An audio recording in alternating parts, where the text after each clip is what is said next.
Hey, hey, hey, it's Rebecca, and you are listening to Resilient by Design. I am freaking thrilled to announce today's podcast guest because it is Darla frickin' Powell, everybody. If you are a design professional, you have likely heard of Wingnut Social or Darla herself, and she has been such a pillar in this interior design community for several years. I first heard Darla on Luann Nigara's podcast, Well Designed Business, and in probably 2018 or 2019, I want to say. And I followed her journey, and I have such mad respect for what she has done with her business. Darla is a retired police sergeant. So if you don't know her story, I think you'll really enjoy hearing her share in her own words how she went from a police officer sergeant turned into an interior decorator, then turned CEO of her own marketing agency for interior designers, which is called Wingnut Social. She helps professionals in the interior design space attract their ideal clients. You guys know I love this stuff through the magic of digital marketing. She's also the host of her own podcast called Wingnut Social. It's called Designed by Wingnut Social. Oh, Rebecca, I messed it up. Sorry, Darla. I just feel like everybody already knows it.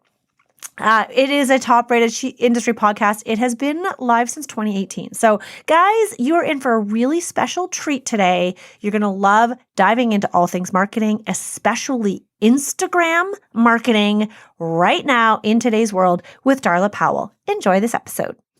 All right. I'm Rebecca Hay, and I've built a successful interior design business by trial and error, podcasts, online courses, and so many freaking books. Over the last decade, I've grown from an insecure student to having false starts to careers, and now I'm finally in the place where I want to be. Throughout my journey, it's been pretty obvious that I'm passionate about business and helping other entrepreneurs do the same. Each week, I'll share tangible takeaways from my own experience and the experiences of other badass women to help you build your confidence and change your business. Welcome to the podcast, Darla. I'm so excited to have you. I'm so excited to be here. Thank you so much for inviting me. It seems like we just spoke not too long ago. What's that about? Is this deja vu? It's so awesome. It's very rare that I get to speak with someone for the podcast multiple times in a short time. I was a guest on your podcast. Yes, you were. Recently. And loved chatting with you. And I'm so excited to have you here now to share all your wisdom with my listeners. But before we dive into all the conversation that I know is going to be so juicy, why don't you just give us a quick intro to who you are? Thanks, Rebecca. Well, my name is Darla Powell, and I am the head wingnut of Wingnut Social, which is a digital marketing agency for the interior design space, home professional space. Prior to that, I owned Darla Powell Interiors. I was an interior decorator in Miami, Florida. And prior to that, I was the Fuzz, the Popo in Miami, Florida. The Fuzz, is that what they call it? The pigs, the Fuzz, the Popo, 5-0. Yeah, that was me. That must be an American thing. I've never heard that before. Yeah, that's old. That I'm dating myself because that tells you how old I am. But that's I think it's from the 60s or the 70s. It's the Fuzz. Scram. Act natural. That's so funny. We would say, what do we say here? Popo. Yeah. Mm-hmm. Popo. 5-0 is another one. Oh, 5-0. Yeah, 5-0. You guys have so many more slang terms. Us Canadians are so boring. Yeah, but the Mounties always get their man, right? Oh, the Mounties. Yes, we're famous for that. Yeah. I love that because, and if anyone hasn't been following Darla's journey, this might be quite surprising to you that someone who was once in the police force then turned interior design professional, then turned marketing genius. What an incredible journey. I think it's so inspiring, especially for someone like myself who is multi-passionate as an entrepreneur. And I love design, but I also love coaching and podcasting. So cool. Talk to me about that transition from design to marketing. Right. So for the cop thing, I did design on the side. Long story short, decided to give that up. Didn't really care for it. Became a decorator, designer, opened up my own firm. I had that for about 4 years in Miami and quickly rose to being super visible, getting magazine articles, et cetera. And other interior designers came to me and said, what the hell are you doing on social? How is this possible? I'm seeing you everywhere. And it was just because I kind of naturally fell into the marketing piece and was a little bit of a savant at it for my own business. They said, will you do mine? I'm like, oh, that's so funny. I don't have time for that. After about 10 to 15 requests, I looked at my partner at the time and said, there's a need for this. There's a niche. And I'd had some bad experiences delegating my own marketing out to marketers who didn't specify in our area. And it was horrible. It was terrible. They had no idea how to write a caption, how to, in such a way to get clients from those captions because they didn't know the internals of how we work as interior designers. And I said, you know what? I have a full-time interior design firm. Let's open up another business. I'll run both. What could go wrong? I'm familiar with that concept. Sure. I'm sure there's 50 hours in a day. And a move and a divorce later, I had to choose one because I couldn't do both really well. So since I wasn't in Miami anymore, it just made more sense to run the agency, which is, honestly, through this whole journey, ended up being my first love. I still love design. Sometimes I miss it. We were talking in the green room. Do I miss it enough? I don't think so to go back to do it. But somehow the universe, God, what have you, led me to being this piece from retiring. It's so crazy how that works out, but I'm not complaining. Oh my God. First of all, I love that you referred to our conversation before we went live as the green room.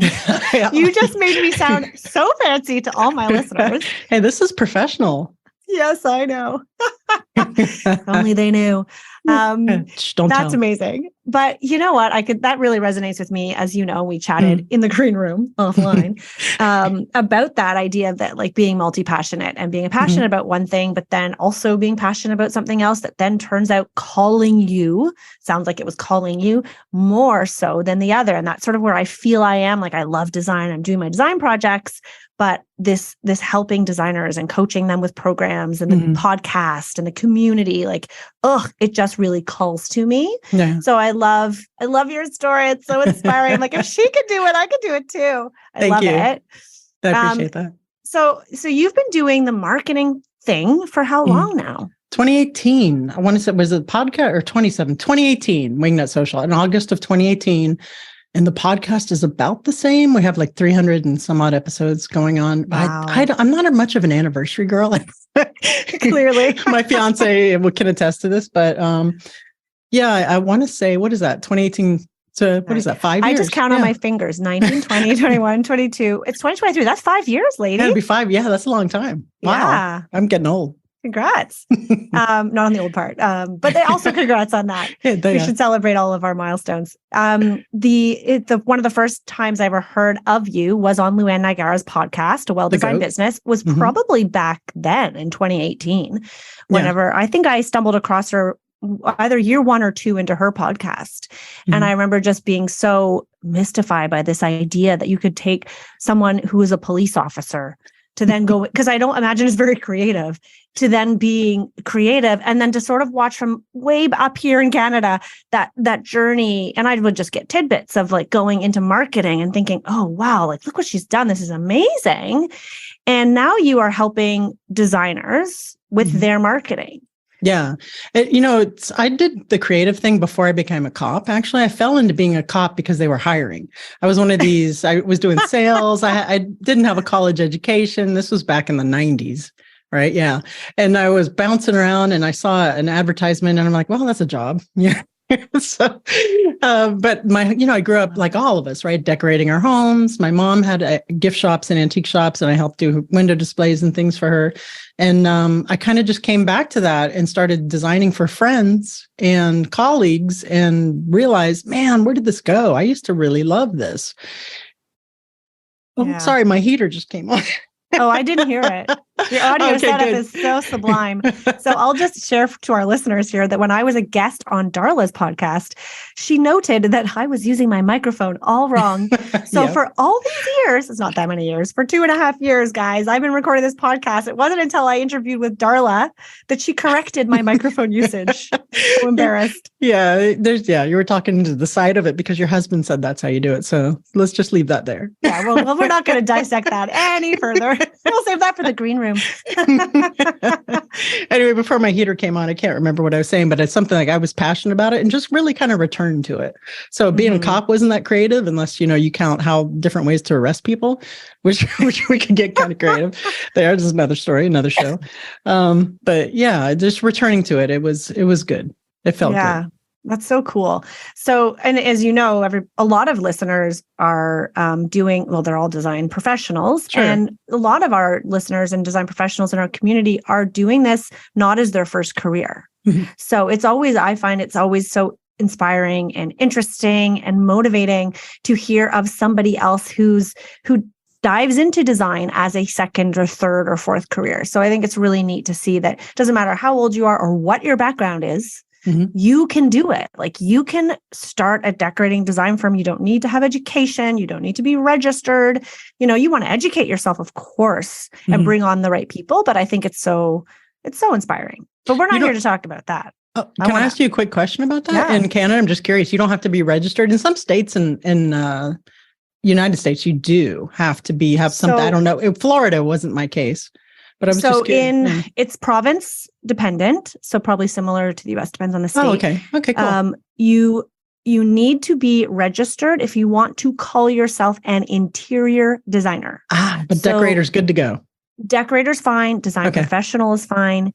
You design interiors is fine, but you cannot, they own the terminology. And I'm about to have a Facebook Live all about this topic, as I mentioned to you earlier, because it is confusing. So you can design and you can have your own design firm, but you can't technically call yourself an interior designer unless you have that professional designation. That makes sense. Yeah. That makes total sense. And there is absolutely a reason for it and a place for it. And I'm all for that. Same. You're going to be submitting for permit. You want to make sure that you know code and all that goes with it. Yeah. Okay, cool. Good to know. When I do design in Canada, then I'll be prepared. Yeah, when you circle back to your design career. Amazing. I want to talk about the marketing because I feel like, I'm going to be honest, Wingnut Social is such a big name now that you're kind of untouchable. No big deal. I'm kind of a big deal. But it feels a little bit intimidating potentially to a young designer, or not necessarily young in age, but earlier on in their business, looking to outsource or hire help. Is that true? Is it something where you need to be at a certain level to work with Wingnut Social? And I want to talk about strategy and all the things, but these are questions that have been weighing on me. It's like, Wingnut, they've been around. Oh, they're on Lou Ann Niagara's podcast. Darla's such a big deal. I probably can't afford their services. I probably is that true? Are you really fancy and expensive? First of all, I'd like to say I have many leather-bound books. Remember that from Ron Burgundy from Anchorman? He's like, I'm kind of a big deal. Yes. Yes and no, right? Yes and no. So our ideal client for a full service kind of situation is usually an interior design firm who is approaching the $1 million or above mark. And then there's several reasons for that, which I don't think we have time to go into on this podcast so much, but that is the best partnership for us in order to hit the ROI from our services from a full service standpoint. That being said, we have other things on there. So you don't have to be intimidated. We have standalone strategies, which you can do yourself or delegate that to an intern in-house. And now, of course, as you know, we have our online course, Instagram for Interior Designers, which is there's no barrier to entry there. That is our affordable DIY. You're a beginning designer, just starting to ramp up your marketing and learning that you can do that online and still achieve the same results that we achieve for our clients in-house, because it has the same methodologies and strategies and secret sauce in there in order to sit down, do the work, because there's a little bit of work in the course, figure out what your positioning is, your value proposition, and how to do videos, how to do your metrics, how to do advertising, what kind of content. There's just so much in there. So I like to think that we have a little something for everybody at all levels of business. And that was a thing. That was a thing because my audience, as I'm sure you know in the podcast biz, and the people who are tuning into podcasts for B2B for interior designers are in the learning phases a lot, right? They're not as established, although there is that percentage as well. So I wanted to have that there for them to help them to build their business, not just have the show, which I mean, thank goodness gets pretty good feedback and helps them, but to have a product as well that they could still have some of that wingnut secret sauce, but not have to, have that expense of doing the full service because they're not there yet for whatever reason. That's a long answer to a very short question. No, I love that. No, that's a good answer actually, because it also it shows me as a business minded person, I'm thinking it's so smart to have 3 tiers, essentially, is what I just heard to your offering. And designers listening, listen, wink, wink, you can do this too, right? Like if you really are clear on your offering, but you've got something at 3 levels. So you meet people where they're at. Yeah, pretty much. And it's not like the strategy itself is so robust, and it is an investment, and the people who have done the strategy or done the full service, even the ones that are a little sketchy and they're like, oh my gosh, do I want to make this investment? 2 or 3 months in, when they're signing clients who are giving them $30,000, $40,000, $50,000 for a design fee, are smooth sailing after that, So I understand that in the beginning, it can be a little bit scary, but you get your feet wet with the course, learn how to do it yourself. And then when you build your business up to the point to where you can afford to have a marketing team or to delegate that out, then you're at that point to where you can do that. So there's definite phases you can go with us. Or maybe if you don't want to do the academy, you don't have the time, or you don't want to have someone in-house do that, and just have us do a strategy for you, Love that. Love that strategy. There's so much value. Okay. Strategy. Let's talk about Instagram, because first of all, I will just say that I love that your course is focused on Instagram because designers, we freaking love Instagram. Instagram is like the gold standard, even though everyone's like, oh, the algorithm, poo, poo, poo. We all still are there. Yeah. People say to me all the time, why aren't you on this platform and doing that? I'm like, because designers still love Instagram. It's still the visual-ish platform. I did just learn from one of your episodes that Facebook or Meta has brought back like the photos. So we've been testing that a little, and I am getting a lot better engagement, comments on my pictures, static posts. So that's interesting. But let's talk about Facebook or Instagram. Why did you pick to do a course just on Instagram and not on a little bit of everything?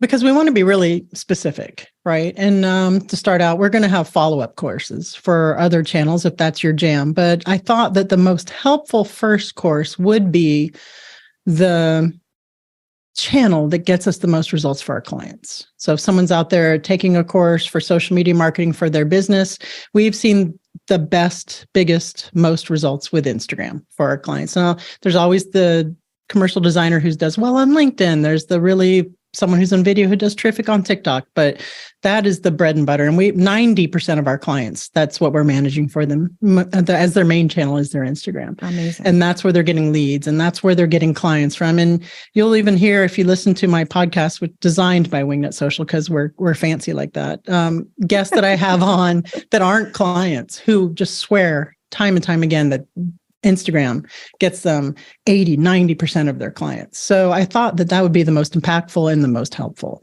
And that's what we did it on. And it's, 7 modules, like 51 lessons. Every module has downloadable workbooks to work through your particular set of whatever it is you need to work on for your messaging on Instagram. It's a lot. It really is a lot.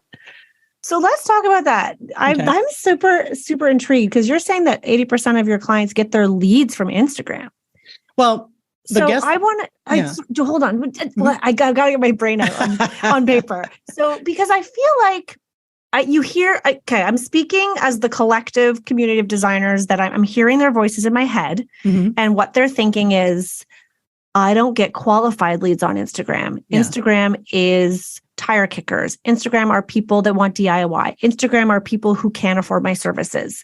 Is that true? Like, talk to me about this, getting leads on Instagram. That's not true at all. Not in the least bit. The problem is if that is the experience that you're getting from Instagram, it's because that's what you're putting out there to get those people on Instagram. You're going to get what you put out there. If we have a client that comes to us and they're like, man, I'm just getting DIY and I'm just getting tire kickers and no one wants to afford my services. I want to do whole home renos. This is what I want to do. And then when I go to look at their Instagram, they're, throwing pillows, or their hashtags are DIY hashtags, or, they're not reaching out to their ideal target audience. They're not putting out that reno situation on there. So, and that's part of what we do here at Wingnut is we do that audit and we clean that up and we make the content in such a way so that it projects either aspirationally, which it is that you want to do, or what it is that's the only thing you want to do that you've done to put that out there. So no, that's not true at all. If that is all of what you're getting, then that means you're putting out the wrong thing, the wrong messaging, your positioning, your value statement, all of that on Instagram is wrong, because those people who are coming to you are not seeing what it is that you're all about, what it is that you want. You're not very clear on the value proposition of your account. Totally. You know what I'm saying? So yeah, I have actually have an appointment later today, and I was doing an audit, a sales call. Actually, I was doing an audit just for my own benefit of their Instagram, and the higher end designer, like the stuff looks super really nice, but there's just so many opportunities there to really be found by these ideal clients. If that were the case, they're only getting the tire kickers and stuff. Yeah, no, and you're going to always get a tire kicker every now and then, even if you're doing everything right. But if you're not getting the ones who can afford you, then you're doing something wrong for sure. Absolutely. 100%. Yeah. I love that. I'm telling you, seriously, I have, I'm thinking of 3 clients right off the top of my head who started with us in the last 3 months who are a little apprehensive because it is an investment, and sent text messages to their social media, their account managers, like, oh my gosh, you guys, we have 3 leads now from Instagram. You guys are doing something right. And they were, I don't know if they're going to listen to this or not. So they were not micromanaging at all. So I'm going to say really nice things about them just in case. Not even a little bit, which is normal. I would do the same, right? Yeah. But not so much now. Interesting. So, well, I think it's part of his trusting in the process. It's like anything when you're running a business and you want to. I just interviewed someone recently for the podcast, hasn't aired yet, but about, or maybe I don't know if it will have, but about hiring. Just the idea of delegating and giving up control. Yeah. And I think that's part of it. When you're outsourcing something like social media management or marketing, it's the same idea that you are hiring professionals because they are experts in what they do. And sometimes it's a little challenging to give up that control and just to let and trust. I know I see with my own husband, he has his own marketing agency, right? And he sometimes gets frustrated, not with his existing clients, of course, in case they're listening. But in the past, I remember seeing him get a little bit frustrated that, we give them the advice, do it this way, and then they just go and do something else. And then they complain that it's not working. Yeah. Do you ever have that happen? All the time, especially in the beginning, especially in the very beginning. And I think maybe it's an interior design thing, or it's a business owner kind of situation that we're so used to being in control and doing our own business. Or maybe it's just because the medium is Instagram and it seems designy and visual that they think that they kind of know how to market their business on it. But so it can be a little bit frustrating. And it's true that you hired us as the experts. You kind of have to let go a little bit, let go and let wingnut, we like to say. And it's akin to like if you hired an interior design client and they started telling you how to design their house. We've all been there. We've had that client. Yeah, exactly. So they're hiring you for your expertise. So there's a little bit of a let go factor there. And that takes time. It does take time in building trust. And especially I think interior designers, although they're getting a little bit more savvy, aren't quite as convinced about how important Instagram is for their marketing and how it's not a hobby. You're not just throwing up pictures. It's a multi-billion-dollar business. It's an investment. Then you should expect a return. It's not something to be casual about. You should follow a really sound marketing, principle and not just what you feel. Yeah. you want to throw up as an interior designer. Yeah. Yeah. Because creatives, so we get that. We post like, oh, I really love the drapery. Like, I really love that knotted detail in the pinch pleat. Like, I have to post it. And meanwhile, you're like, well, how come no one's liked it? What's going on? Yeah. I mean, that that has its place, right? And a Yeah. content mix, maybe if you can do some storytelling along with it and build that strategy to where it fits as a piece in your overall content. But yeah, and we've had that. We've had clients that said, no, I insist on doing it this way. And then they get certain metrics because we're, kid gloves at first, let's build that trust.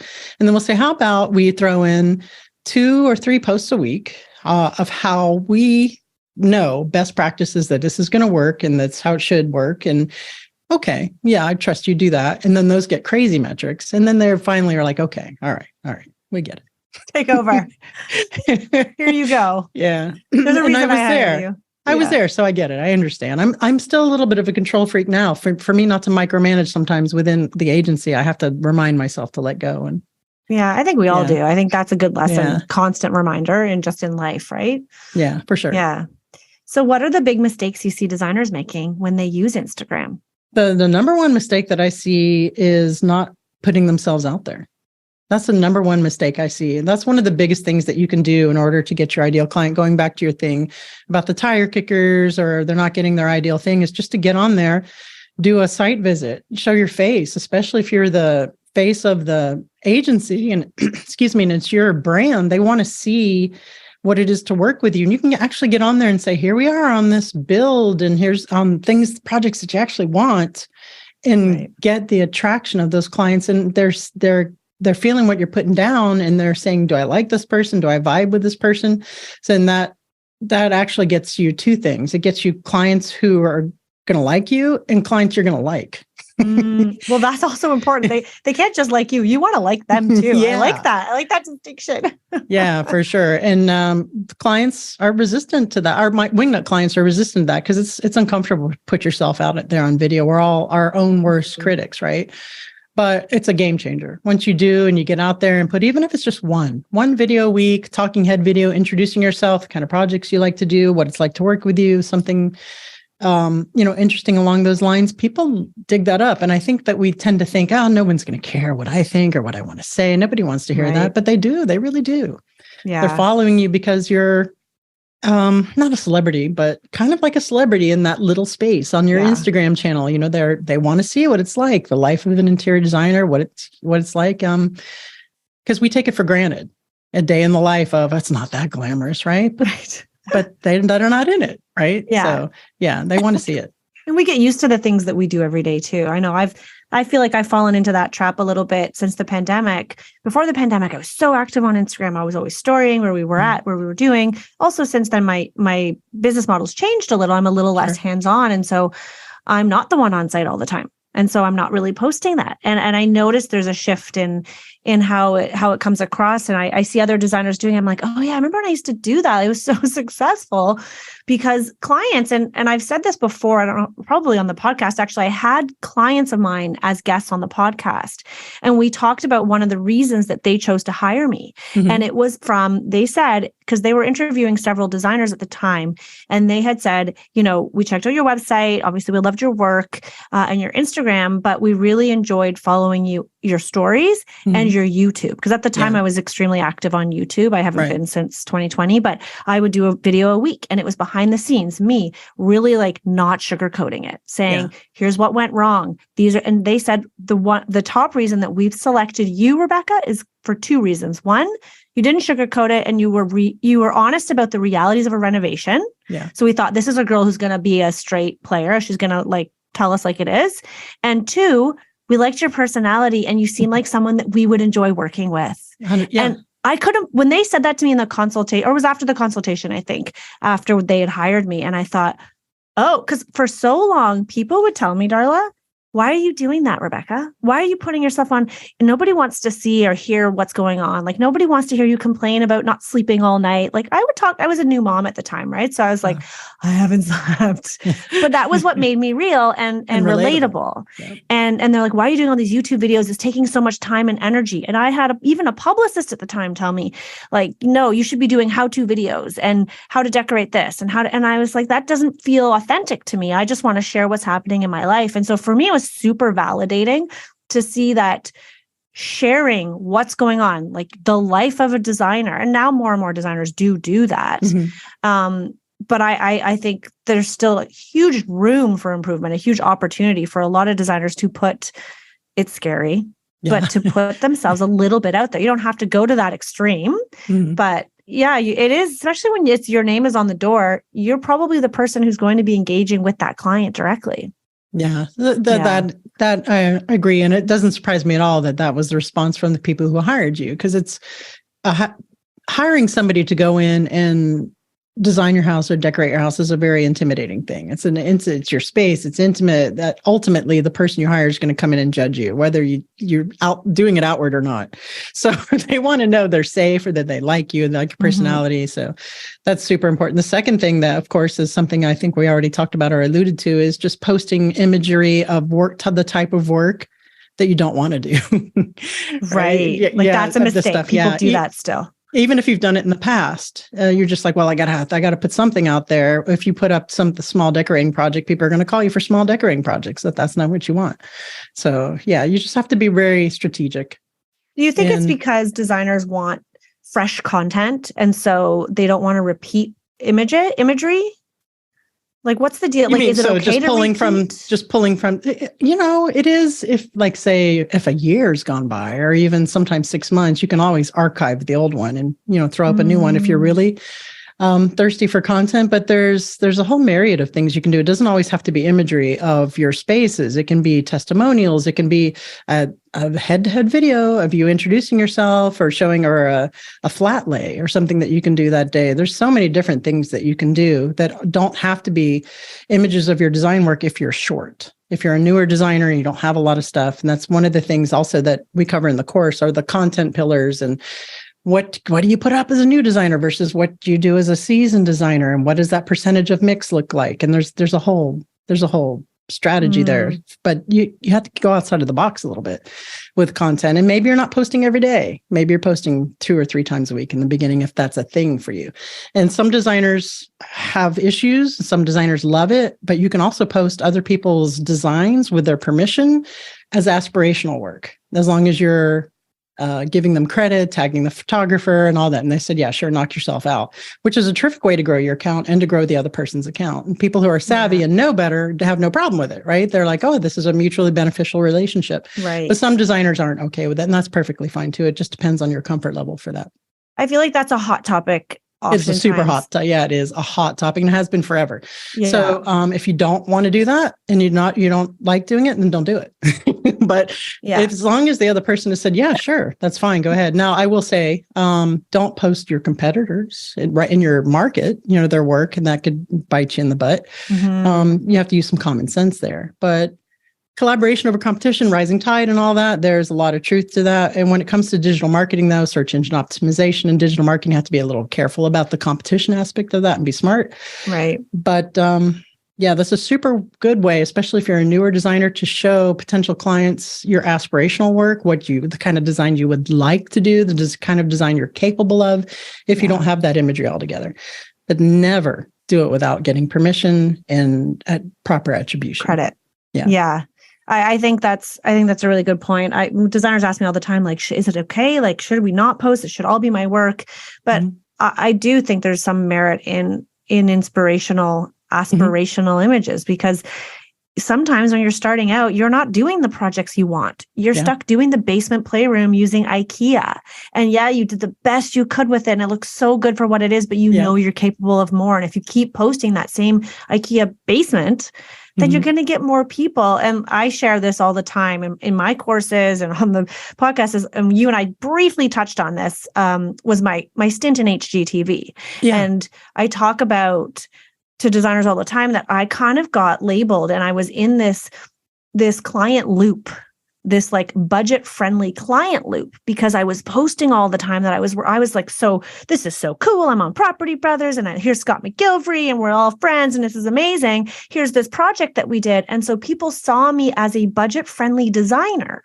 And so I get the first referral from one of the hosts from the show, is like, here, this person who works with me, they should hire you. Amazing.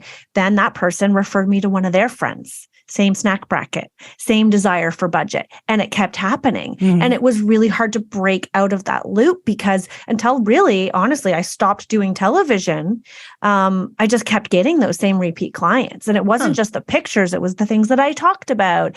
And I was proud of myself for taking this vintage find and repurposing it. But then I would complain behind the scenes that I wasn't getting to do the high-end residential that I wanted to do. Yeah. So it took a little while for me to recognize, really hindsight helped, what was going on there. But you're totally right. That's a prime example. There you go. You just made my case for me. Yeah, for sure.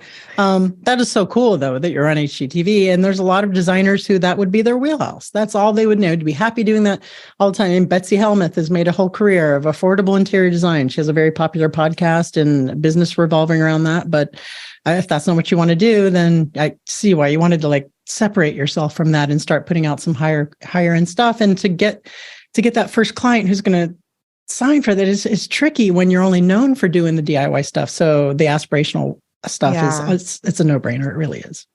Can we talk about filters on Instagram? Don't use Instagram filters ever. Okay, but like filters in general. But can we have a moment for when Instagram first came out and how fun was it? Every picture had a different filter. Like I bet if you scroll back like years and years of my Instagram before I even had a design business, it was just like me at a party with like sepia filter. And that was cool. Okay. I'm just going to say it. It was cool. Was it cool? Was totally cool, Darla. But I wasn't trying to get business off my account. So it was a different story. I will say that the Instagram filters are kind of crappy. Don't use them. And for some reason, we found at Wingnut that because we do A/B testing for clients, maybe there's a client who wants to use one of those filters. I think it's been a while since we've even done that, though. But they kind of ding you in the algorithm. I don't know if that's just because people just hate those filters or what. But I will say that if you do have some photography and it needs some filtering, go over to, there's this app called Lightroom. It's a Photoshop app. Are you familiar with it? You probably have to be as a designer. Once upon a time, I downloaded it and used it, but I haven't used it in a while. Yeah, Lightroom is terrific for that. And they have, you can get templates from pre-downloaded templates from Lightroom that'll help with any white balance or, if something's too green, too blue, or if your face is, needs a little bit of whatever zhuzhing, which now that I'm 54, mine does sometimes. So let's be clear. I still always use the Instagram story filters. Do you? Okay, I don't. Because it smooths out my face. Also, I have this skin condition, we're getting sidetracked here, called vitiligo, where I'm losing pigmentation. Okay. And it's really, and since the pandemic, it's gone nuts. So I like the filters because it tends to kind of smooth it and blend it out. So if Instagram is listening, don't get rid of those filters. I should probably use those actually myself. But no, I don't. I just raw dog it. I'm like, this is it. This is what you see is what you get. But the Lightrooms are terrific. So sometimes we'll have clients that'll come through and we're doing full service for, and they have a room that's not lit well, or it just needs a little bit of something. We'll run them through the Lightroom for sure. It's very helpful.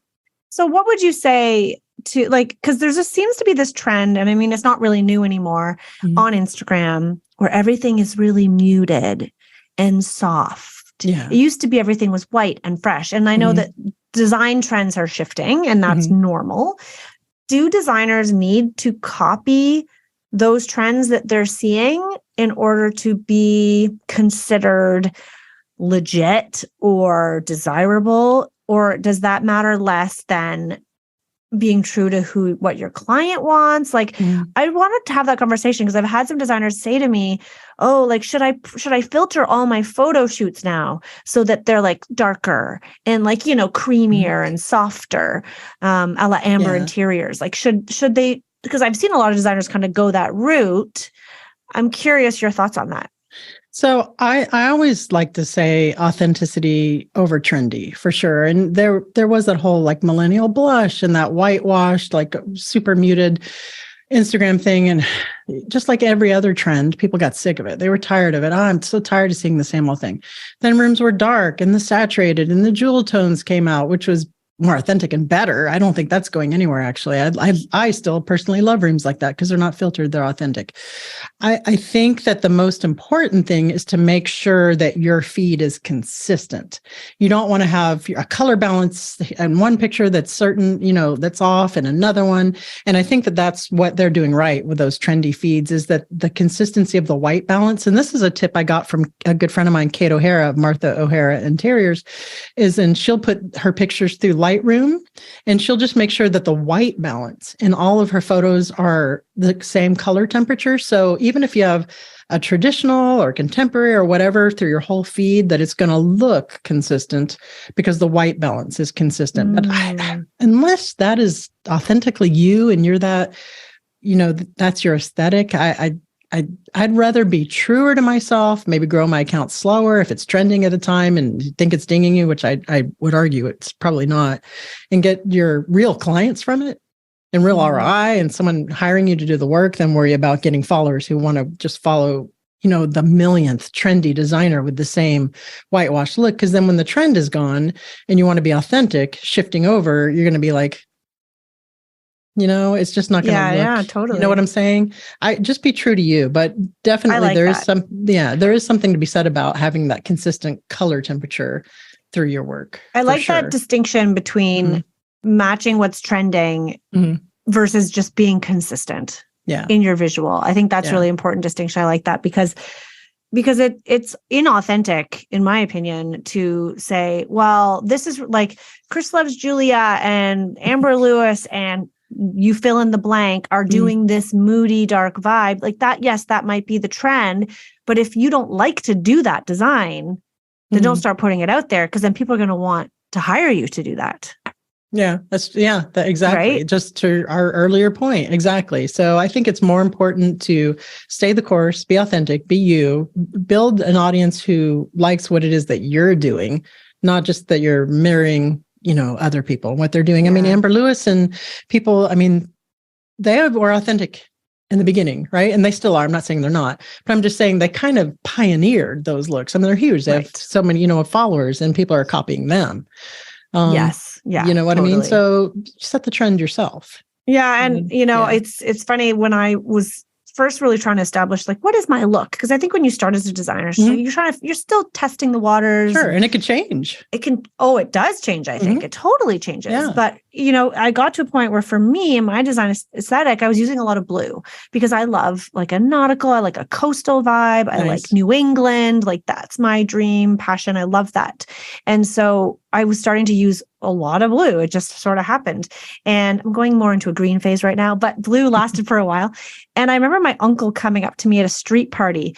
And he's not a designer, he works wherever. And he said to me, he's like, Rebecca, I checked out your website. It looks really nice, and your Instagram, but you might want to start using color other than blue. And I was like, okay, thank you. I was like, did the polite thing where I was like, okay, haha, thank you, Uncle Bob. But meanwhile, behind the scenes, I was like, yes, finally, I have a clear, distinctive look. Yeah. And people were hiring me and still do hire me because they like that. And I just had a call with a potential client last week with the biggest design project. If we get it, will be the biggest one I've ever had. Congrats. And I said, what about our work spoke to you? And she pinpointed a project in our portfolio that is like the dream for me. And I just did a silent fuck yeah, because I was nervous that she was going to pick something that was a bit more modern, because I'm not I'm a modern woman, but not a modern designer. Sure. And it was so satisfying, but it took time. Like, would you say these things take time? Like, how long does it take? A long time. Well, and when especially you're starting as an interior designer, it takes a while to figure out what the hell you're all about, and what your differentiator is and what it is that you want to be known for. At least I just talked about this in my podcast when I first sat down, when I had Nicole Heimer of Glory and Brand do my website. She was going to do some copywriting for me. She's like, well, what sets you apart? What makes you different? And I'm like, I don't know. Don't we all just make rooms pretty? I've grown so much in that time and to learn.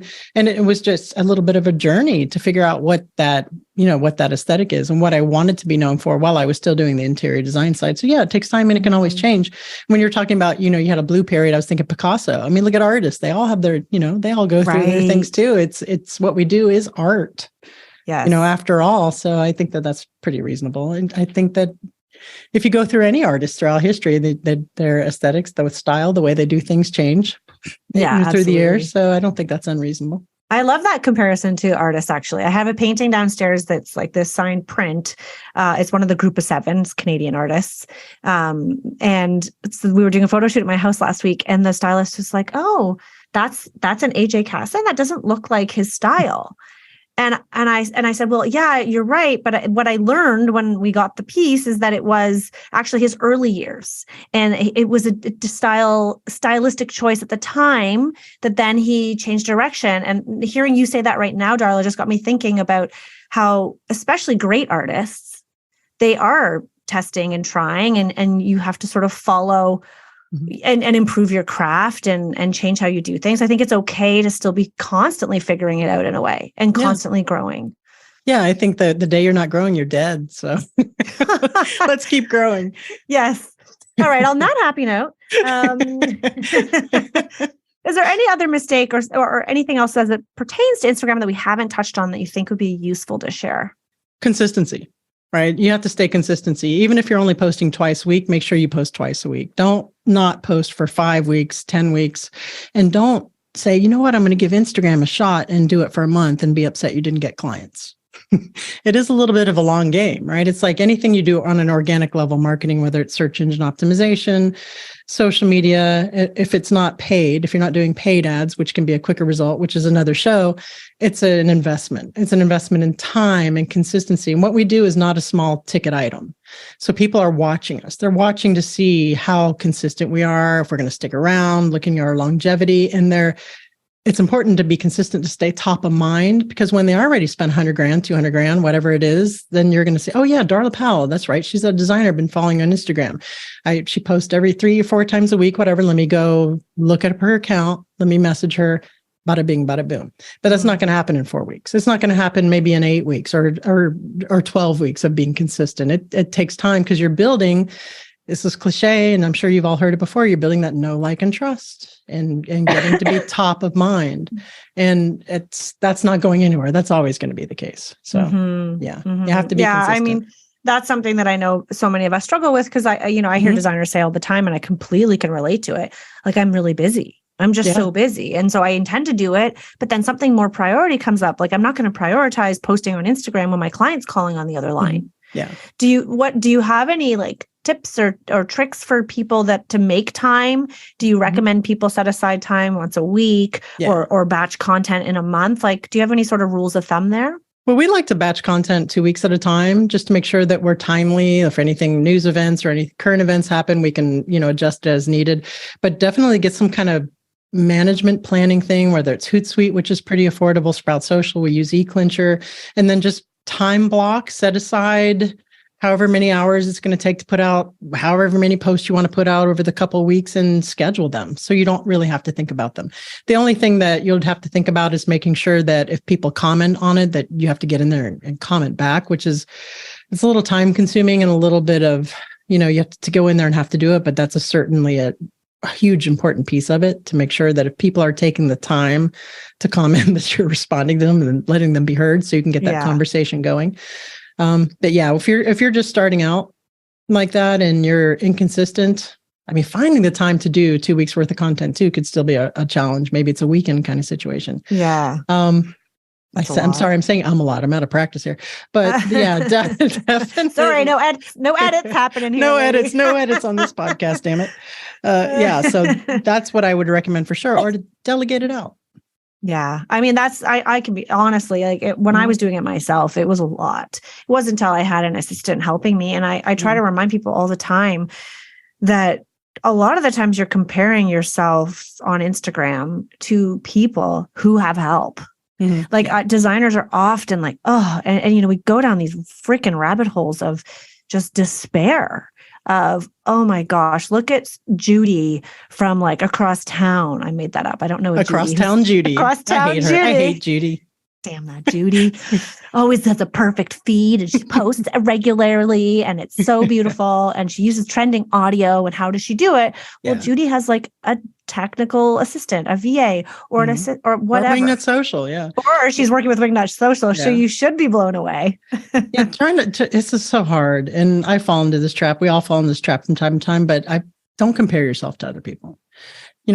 Put your head down and do your authenticity, do your content, post what's best for you to post in order to get your clients and the jobs you want, and try not to worry about what other designers are doing outside of a competitive research and that kind of thing, and making sure that those ducks are in a row, because that'll drive you crazy. It really will drive you crazy. But how do you do that? Asking for a friend. I just did it. When I was in Miami, people would say, well, what are your competition, other designers? What are they charging? Who is this? And I have no idea. I have no clue. I purposefully just did not look at them right then, because I just didn't want to I didn't want to worry about that or feel like I had to keep up with somebody or anybody, because I think from a mental health standpoint, it could drive you up the wall to worry about. Yeah, so is it important to, like they used to say, whoever they are, they used to say, maybe Wingnut, that like you need to be engaging with other people's content, posting and doing all that stuff. Is that still true? And if so, how do you do that without constantly looking at your competition or at the people that you wish you could be and then falling down that spiral? Like, how do you engage, but then tune them out? I'm asking because I'd love to know the answer too, because I find myself going down that route sometimes. I think you have to be careful engaging with competition accounts, because I think that there's a level of ick.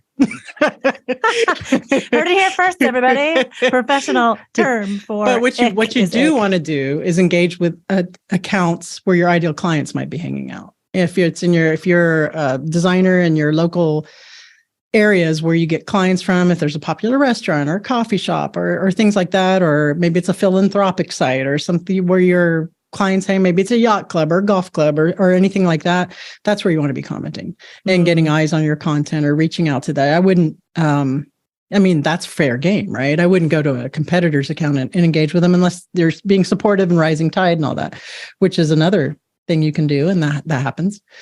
But and you can collaborate with other designers. Absolutely. And people do all the time. I mean, maybe they're traditional, maybe you're contemporary and you're referring to each other. And that's another story right there. But absolutely, that is a good organic way to grow your account, but it's super time consuming, right? So I think that the best way, especially if you're pressed for time, is to just do a little bit of paid ads. Go through your Instagram, and Instagram will tell you, hey, this post is doing 95% better than your other post. And it's an algorithm, of course, no one's really looking at it, but they're just looking at the metrics. Put $20 or $30 behind it to an audience that Instagram says, well, are kind of like your other audience, and just kind of see what happens. And that might be a better use of your time. Because the people that are seeing your ad, if they do follow you, they're following you because they are coming from a place of liking the ad that you put out, not. So I've always wondered about that. I used to do that all the time. I was like, sure, I'll pay to boost $10, $5. But I would just kind of throw it out there, and I never really looked at how it did. Yeah. Is that something you should be tracking? Like if you wanted to boost a post, if a designer's like, okay, I just want to boost this post, Instagram tells me it's doing really well. What type of post should you boost? And then how do you know if it was successful? Well, you can always view the insights when you go to your ads. It'll all say insights, and it'll say reach and impressions. And it used to say followers, but it doesn't say that anymore on the business account, how many followers you got or how many plays if it's a video. And you can look at your account and see if it grew followers. So that's important too. So, and sometimes they'll recommend a post that says doing well, but it wouldn't make a good ad. So you have to use common sense, like a testimonial. Right. I've had some of those that are like, Instagram's like, you should boost this. I'm like, no, I don't think so. Thank you, though. You're wrong. But if I know better. Or a post that's very internal, like your people who are already following you and following your story will know the context. You don't want to put that out there because people aren't, it is, something that's more broad reaching. So get people to come on and say, hey, what's this Susan McNuggets Interior Design account all about? And have them come over and follow you. I like Susan McNuggets. Where's she from? She is the official interior designer of the Wingnut Social podcast. She's also from Miami. She's awesome. I love it. I just made that up right now. I got to give her a backstory. You got to come up with one. Yeah.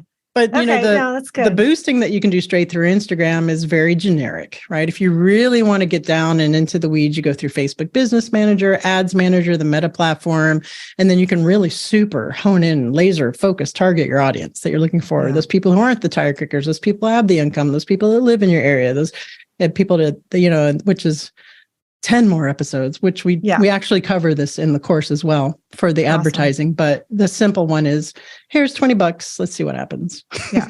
Oh my gosh. Okay. That's like a whole other episode, the advertising part, because I think I get a lot of questions all the time. Like, is it worth it? Yeah, it is. So yeah, it sounds like you're saying yes. And so I'd love to dive into that. We don't have time today. But as looking at time, before we do end, I always, and I didn't prep you for this. Did I prep you for this? I'm sorry. I'm off my game today. It's like, me too. I don't know what it is. I think we're doing pretty well, all things considered. Cheers. Here's some water for you. I'm on my empty tea mug.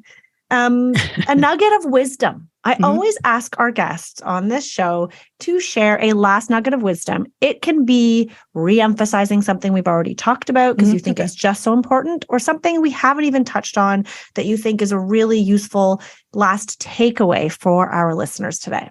Yeah. So I think the most impactful thing from a big picture standpoint is just to really not be afraid to be yourself, warts and all, on your public persona. It's called curated authenticity in a way, and that you're not going to be like in your underwear eating ice cream on a sofa. But if you have a pimple, or if you have a wrinkle, or if you flub up, or if you made a mistake, I think it's important to be okay with that and to show your audience that you're human and you're fallible, and not to think that just because you're an interior designer or because you certain way that you have to be someone else or someone that you're not. That is going to come back and bite you in the ass. Just be yourself, warts and all. I freaking love it. That's such good advice. It's something that I think we all can remind ourselves over and over again. It can be scary, I think, for professionals to put themselves out there or be themselves, as you say, warts and all, when they've grown up in a world that really, really values super professional behavior, a look, shiny, untouchable. But what I'm hearing and what I have seen a little bit in my world is, I think the world's changing, first of all, sidebar. I think it's a different place. We're not fully there, but it's changing. But people will still hire you, and you can still have a successful luxury design business by being yourself, is what you are saying. And because you work with these designers. I do. So people who hire luxury designers are people, right? They want someone they can relate to, right? They're not living in some kind of gilded they're just people. They have a sense of humor. They make mistakes. They're human. I mean, you have to use common sense too. You're not going to put yourself out there and be like, "Oh, look at all these mistakes I'm making. Don't you want to hire?" You know what I mean. You want to be relatable. You want to be human for it. So I think you get it. You get it. I get it. Oh, it's amazing. Okay, Darla, it's been so amazing having you on my podcast. It's like, I feel like it's a pinch me moment, because I've been listening to your podcast and you on Luann's podcast for so many years that now I got to interview you for mine. I'm thrilled, and I know my audience will be too. So thank you so, so much. No, you're very welcome. Thank you for inviting me. The pleasure was all mine. And I'm excited to dive into this course of yours. I'm sure designers are going to want to check it out. Where should they go to follow you and learn all the things? Everything is at Wingnut Social. It's wingnutsocial.com. All of our socials are very consistent at Wingnut Social. Wingnut Academy is the name of the academy where the course lives, but you'll see it. You'll see, if you go to Wingnut Social, you'll see Wingnut Academy, and drop down there and get that course. And right now it's at launch pricing. The pricing is going to go up in about a month. I want to say April. I did an episode with Luann Nagara. I forget the date I told her, but she's announcing it. There you go. So only Luann knows. I have to go back through my notes. But head on over there. And if you have any questions or anything, there's a Facebook group. Like if there's something you can't quite wrap your mind around with the actual course, just go in there and say, "Hey, what did you mean by this?" And Oh, cool. So there's a Facebook group specifically for the course. Just for the course. Yeah. Awesome. Not for anybody else, but except for people who are in Wingnut Academy. Okay, so anyone who takes any of your current course or future courses Yes, are in that exactly. group. I love Yes. it. I love it. I love Yes. it. I love a good community. I'm all about collaboration, helping each other and learning from each other. So I love that. This has been a treat. Same. So I'm just going to say thank you, and we are definitely going to have you back. All right. Sounds good. Thank you, Rebecca. Okay, guys, that was amazing. Darla, thank you so much for joining me. I'm definitely getting you back on. I love picking your brain about Instagram and marketing. It's such a passion of mine. For those of you who don't know, and Darla, I don't even know if you know this, but the first course that I ever launched was about marketing because designers came to me asking, how are you doing it and all the things.